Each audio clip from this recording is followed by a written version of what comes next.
How's it going, everybody? It is I hope you guys are having a beautiful day, and welcome back to another Pokemon Ultra Sun and Moon Wi-Fi battle versus Trey over here in the UU tier. So this team I'm using, made by the one and only PokeMD, we got some Focus Sash Hyper Offense. Now this is a really cool team. We got Focus Sash Mamoswine, Focus Sash Crawdaunt, and Focus Sash Azelf. And lead Azelf with Stealth Rocks is a beaut because we just taunt some leads, and I taunt this Crocodile, expecting it to probably want to be Stealth Rocks. Looking at the team, I don't expect it to be Choice Scarf as a lead, usually.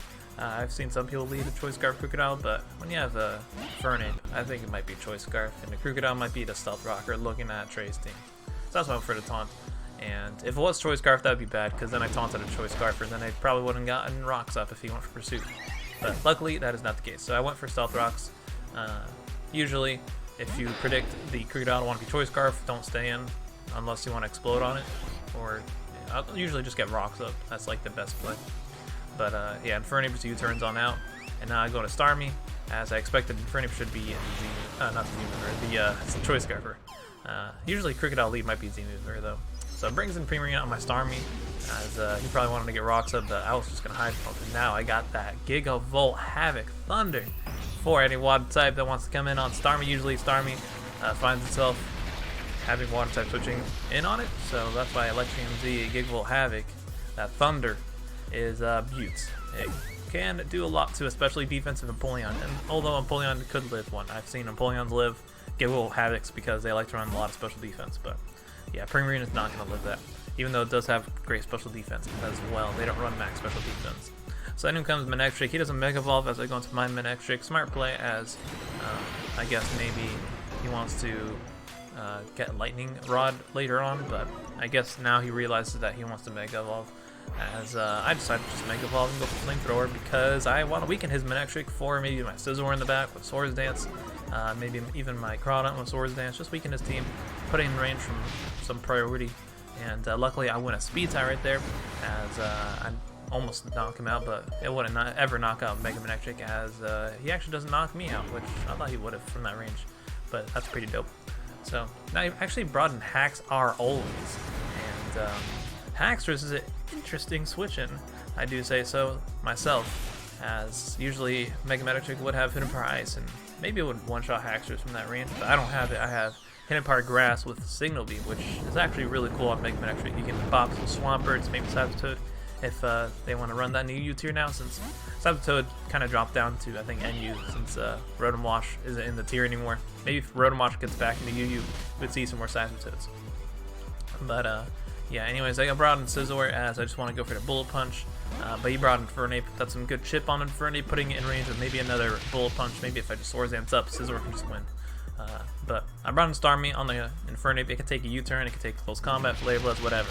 As he actually makes a nice play, going for another close combat. Predict me to probably want to go for an Ice Beam, or predict him to switch outs right there.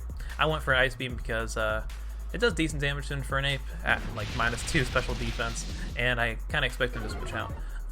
But that's a nice play, as he can just outspeed me and knock out my Starmie with the next close combat, and that's fine since I don't really need Starmie to win the game anymore. I got rid of his water type, and Starmie is really there just to get rid of hazards on the team with Wrap Spin.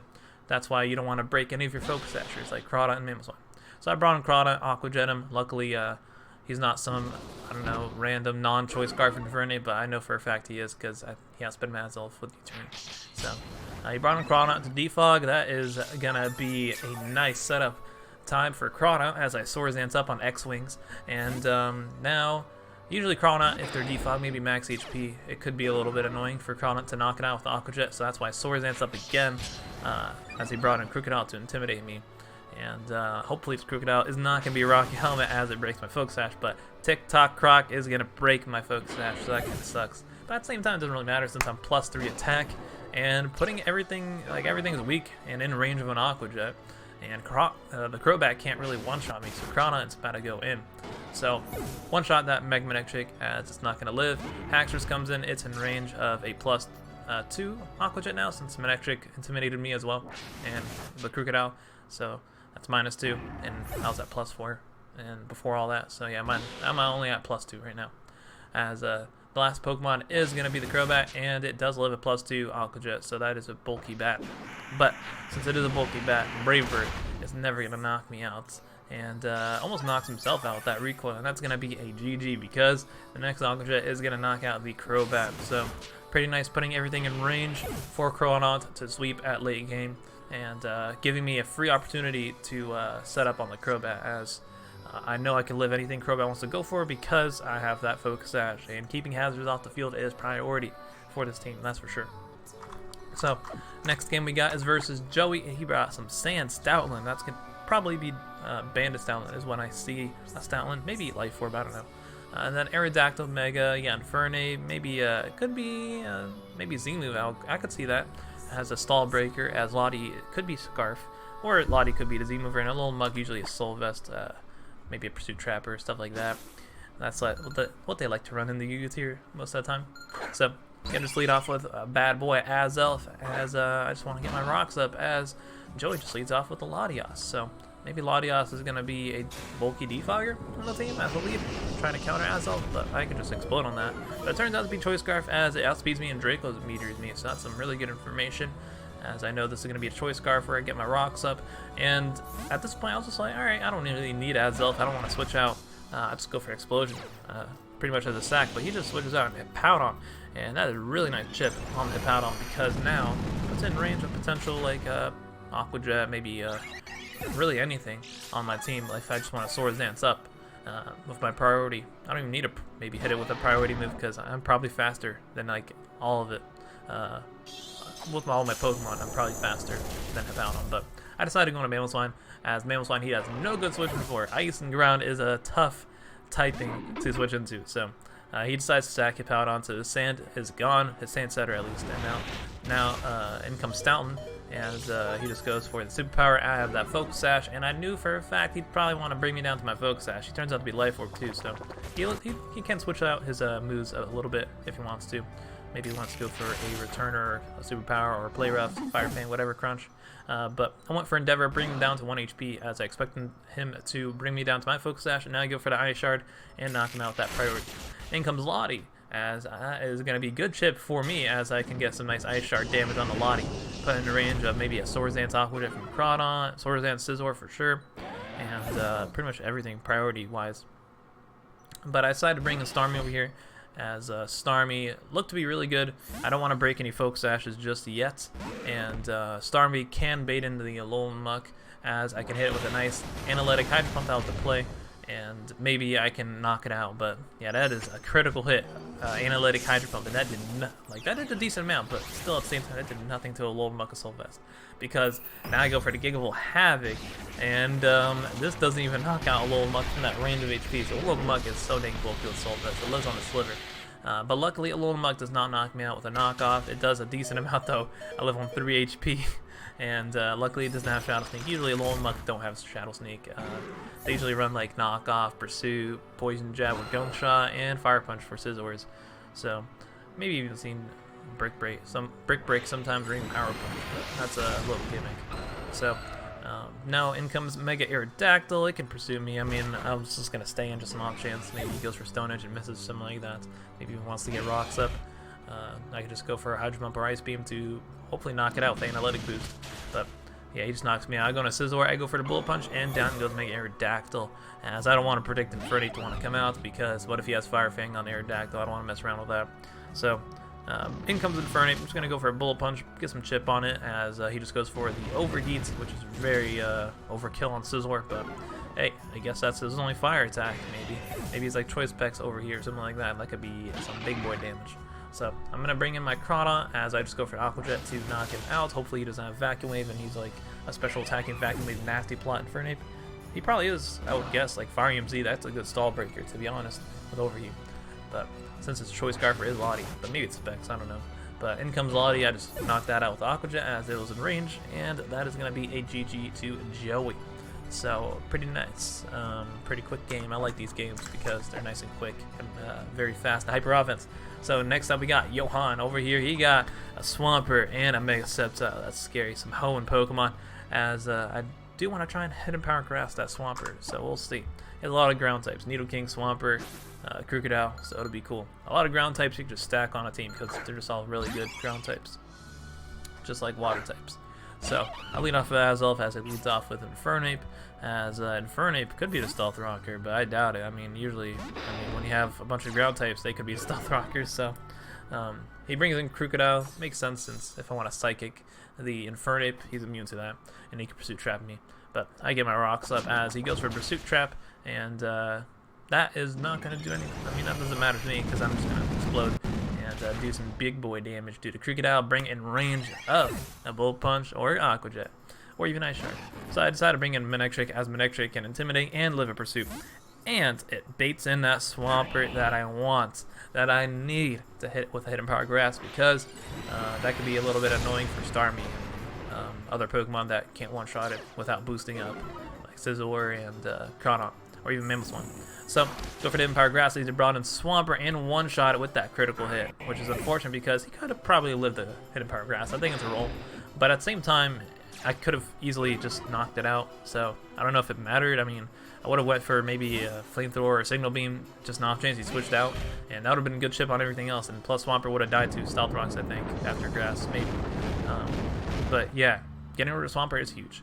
So I brought in Scizor as the Crocodile just Earthquakes me. I actually expected him to switch out, but I got that play wrong right there. I expected him to switch out into Infernape as he could take a Bullet Punch, but he got me right there just going for the Earthquake because I could have knocked him out with a Bullet Punch. So that's why I thought he might want to keep the Crocodile as a check to Mega Manectric, since Choice Scarf Crocodile outspeeds Mega Manectric. So that's what my thought process was right there, but I guess he just wanted to stack Crocodile. So now I brought a Mamoswine. Losing Scizor is pretty big though, because that thing just went in on his team once I get a dance up. So he brought in Crawdaunt. I just go for the Earthquake as he turns out to be Water Z. No big deal. I thought I'd put it in range of an Ice Shard, but Water Z is going to bring me down to my Focus Sash, and I can just go for the Ice Shard and hopefully knock it out. That's what I was trying to do. And I really do kind of need Mamoswine, since Mamoswine is pretty nice with Ice Shard with all his ground types. So I just go for the Ice Shard, and it does not knock out Crawdaunt. I was like, wow, okay then, I miscalculated that. That's going to be not good because he has Mega Sceptile, and Mega Sceptile is 4 times weak to Ice. And that would have been nice to Ice Shard it. So losing Mamoswine and Scizor is not good at all. So it's not looking good for me. I was just like, oh no, I'm going to lose Mega Sceptile. And then on top of that, I made another display going into Mega Manectric, putting in range of a Leaf Storm from Mega Sceptile. So this plays all around over here. I don't know what I was thinking, but I should have just Bullet Punched that Crocodile. I should have. If I did do that, then I probably wouldn't have to lose my Mamoswine to Crawdaunt. But turns out he Giga Drains me right there on my Mega Manectric, as I'm like, he didn't Leaf Storm me. I still have a chance as I get him in range of maybe a knockoff from a Crawdaunt. That is the next plan, because I can't go to Starmie because that thing will get blown back by Giga Drain. I have Focus Sash and Crawdaunt. I will live anything, as I can get a nice Signal Beam damage up on the Mega Sceptile. He probably didn't expect that because he's like, he doesn't have Hidden Power Ice, he has Hidden Power Grass, he can't touch me. I mean, Flamethrower I could live, probably, unless he doesn't want to take Overheat, but he goes for the Giga Drain, gains some HP, but that is not going to be enough for a Crawdaunt's knockoff. That thing is so dang strong with Adaptability and Adamant. So in comes Infernape. I was like, alright, we'll just Aqua Jet this, but nope, he got that Mach Punch on deck. I'm like, whoa, okay then, I see you. It turns out to be Life Orb, so that probably explains why he didn't want to go into Scizor, because he's going to just knock himself out with Life Orb if he takes any damage. So I bring in my Starmie, as that's my only Pokemon, and I just go for the Electrium Z, hoping he doesn't go into Nidoking, as that will be immune to it, and then if he's like Choice Scarf Nidoking, that could suck if he just wants to click Sludge Wave, and then he just Mach Punches me and probably wins. So I'm just kind of praying that the Nidoking is not going to be Choice Scarf at this point, because Infernape will go down to the Giga Havoc. I don't want to risk missing a Hydro Pump. That's why I didn't go for that. Plus, I don't need my Electrium Z anymore, so that's why I went for that as well. So blow that thing back. In comes Nidoking. It is not going to be Scarf, and luckily I don't miss. So down it goes to the Hydro Pump, and I'm like, yes, I actually pulled through. So we kind of both made some misplays. He should have went for the Leaf Storm on my Mega Manectric if he had it. I would guess usually Mega Sceptiles do have Leaf Storm. You should always have it because it just like can knock out Pokemon. I mean, there's no real downside to Leaf Storm. Giga Drain is nice to have, plus with Leaf Storm, because sometimes you do want to recover HP with Mega Sceptile. I've ran that before. And then maybe Focus Blast or Hidden Power Fire as well with Mega Sceptile. Usually I'd seen. Maybe even substitute Leech Seed, I think. But Even Earthquake has a nice tech for Mega Sceptile in the OU tier for hitting Heatran, and even Magearna, I would say. But yeah, that's a GG to Johan. That was a close game, man. It could have gone either way. Hydro Pump, Starmie, luckily did not miss though. So last game we got is versus Legion, and he got Mega Blastoise. That's gonna be a tough Pokemon to hopefully try and knock out, since it could take a hit and dish out some big boy damage. Then he got Empoleon as a Stealth Rocker, probably looking at it. I was thinking Life Orb, Nidoking, maybe a Z-move Haxorus, Amoonguss, usually just like a bulky, maybe a Sylvester or a Black Sludge, and then Darmanitan, usually Choice Scarf. So I'll lead off Azelf, expecting maybe a Darmanitan lead or maybe a Stealth Rock lead, as he does lead off with Darmanitan, DK as he just goes for the U-turn, getting nice damage up on the Azelf. And I just get my rocks up as he switches into Admiral the Empoleon, and I just want to taunt that, as I do not want him to get his own stealth rocks up, because that would be pretty bad. I mean, I can rapid spin it, but I'd rather not. And plus, he can also defog away my stealth rocks with Empoleon, so Empoleon has some pretty good utility, so I just go for the taunt. I could have exploded, but if he got stealth rocks up, then I'm forced to go into Starmie and rapid spin, and then I have to Electrium Z it, and then Empoleon could live it, and then he gets, like, I don't know, defog off, and I don't know, a lot of things can happen. So over here, I actually went for the Volt Switch. I did not expect him to bring in Nidoking at all. I was like, wow, okay. I probably should have predicted that, because I have some pretty nice moves to hit Nidoking. I mean, I have Hidden Power Grass and Flamethrower. Probably should have just went for Flamethrower, because that would have been a very nice chip on a Nidoking. Like you guys will see later on in the game, I need that chip on Nidoking. So I bring in Starmie as he goes for Earth Power. I have real no switching to Nidoking. And judging on that damage, I was like weirded out. I was like, that is not Life Orb Nidoking. Like, I calculated, I was like, that should do a little bit more. It doesn't knock me out, but it should do a little bit more. So I was kind of questionable. I was like, what is that Nidoking? Is that Choice Scarf? I feel like it is. So, putting that in my mind, I just Hydro Pump, and in comes the Empoleon. He probably expected me to be Choice Scarf Starmie as well, as if he is Choice Scarf Nidoking. Now I fire off the Giggle Havoc, as that puts Empoleon in range for sure, because that damage is nice, and it is not going to live in Electrium Z Thunder, and down goes the Empoleon, so that is very good for me. In comes our Darmanitan, which is obvious Choice Scarf, and that leads me to believe Nidoking is not going to be Choice Scarf, because he could have just brought into that and Revenge killed me. And Darmanitan losing Stealth Rock, like, it can't really switch into Stealth Rocks a lot, like, it loses a lot of its HP, has very limited switches, so that led me to believe Nidoking might be the Scarf, not Scarfer.